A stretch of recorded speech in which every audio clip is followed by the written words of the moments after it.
রাজনীতির রক্তচক্ষু গত কয়েক বছর ধরেই দেখছে বাংলাদেশ। সেই রক্তচক্ষুর প্রভাব অনেক সময় পড়েছে চ্যানেল 24 এর সংবাদ কর্মীদের ওপর। ছড়েছে রক্ত, অনেক সময় এসেছে নানা মহলের চাপ। তবুও থেমে থাকেনি দেশের প্রত্যন্ত অঞ্চল থেকে সব খবর সবার আগে সংগ্রহ করা এই খবরের পেছনের মানুষেরা।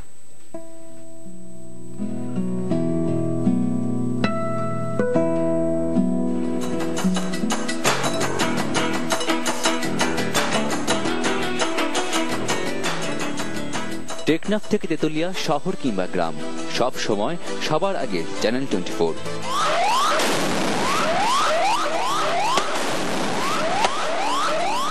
আশঙ্কা, অনিশ্চয়তা সবকিছু ভুলে দেশের বিভিন্ন প্রান্তে ছড়িয়ে থাকা নানা খবর সবার আগে দর্শকদের কাছে পৌঁছাতে চেষ্টা করেছে চ্যানেল 24। স্মরণকালের ভয়াবহ দুর্ঘটনা রানা প্লাজা ধসে চাপা পড়া মানুষের আর্তনাদ গোটা বিশ্ব শুনতে পেরেছিল চ্যানেল 24 এর মাধ্যমে। আমি বাঁচতে চাই বাবা, আমাকে বাঁচাও তোমরা।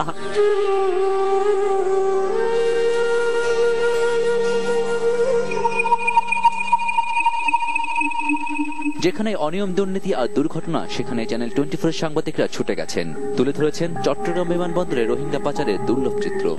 অপরিকল্পিতভাবে রাস্তা নির্মাণ কিংবা এই ধরনের স্থাপনা নির্মাণ সবই প্রাকৃতিক পরিবেশ এবং জীববৈচিত্র্যের জন্য অনেকটাই হুমকি স্বরূপ বলে মনে করছেন পরিবেশবিদরা। চ্যানেল 24 এর সংবাদ প্রচারের পরপরই বন্ধ হয়েছে সিলেটের রাতারগুলের দখল।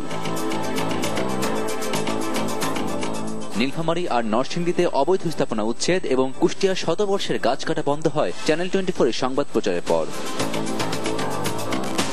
নিরন্তর এসব কাজের স্বীকৃতি হিসেবে ভালোবাসার পাশাপাশি সাফল্য পেয়েছেন চ্যানেল 24 এর সংবাদকর্মীরা।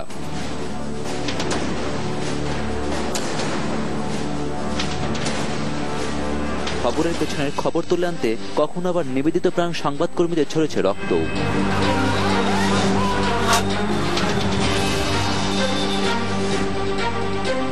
রাজশাহীর স্টাফ করেসপন্ডেন্ট আবরার শাহের আর ক্যামেরা পার্সন রায়হানুল ইসলাম, খুলনার ব্যুরো প্রধান মামুন রেজা ও ক্যামেরা পার্সন খায়রুল আলম, সিলেটের শফি আহমেদ, নরসিংদী সঞ্জিত সাহা গুরুতর আহত হয়েছেন সংবাদ সংগ্রহ করতে গিয়ে।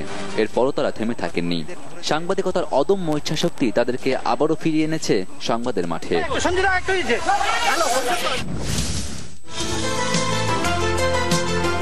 চ্যানেল 24 বস্তুনিষ্ঠ সংবাদ প্রচারের মধ্য দিয়ে আজ জায়গা করে নিয়েছে জনমানুষের মনে। আর তাই চ্যানেল 24 এগিয়ে যাবে সবার আগে, সব সময় সব দিকের খবর নিয়ে।